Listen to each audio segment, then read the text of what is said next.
Weather Authority local forecast. You know, when it gets really hot here in the desert Southwest, we got to remember a day like this where it's oh so nice and lots of other people dealing with the kind of weather you just saw right there in that story. So it just makes you really appreciate what we have here at home, even though in the summertime we can complain about melting. And of course, with 115 degrees, you know that is definitely the case. Your RV World Human Sky Cam giving you a glimpse of an area that's not affected by 115 degrees, at least not yet.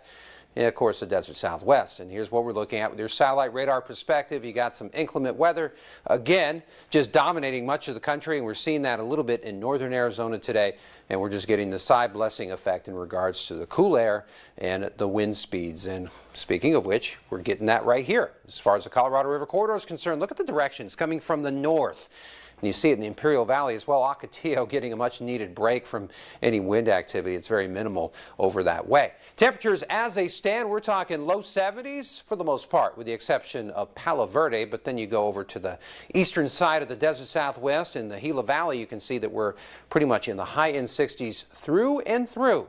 And speaking of through and through, that's exactly what this latest just ginormous weather systems doing. This winter weather system is definitely having its impact on much of the country today. And of course, it's been having its impact as well in the previous days. But we're seeing, yes, the wind speeds continuing. But the gradients are going to be a little bit less tight as we get on through the next few days. And as you notice, we got a little bit of a warm up happening. So high pressure beginning to build to the west. It's pretty much sitting out in the Pacific, but again, it's outer bands affecting us. And of course, your Thursday forecast you can see for the Pacific Northwest, and we're talking wet weather, the coastal areas, and snow in the higher elevated areas. And for your future winds, well, we are going to have a little bit of a feature in this regard for Thursday.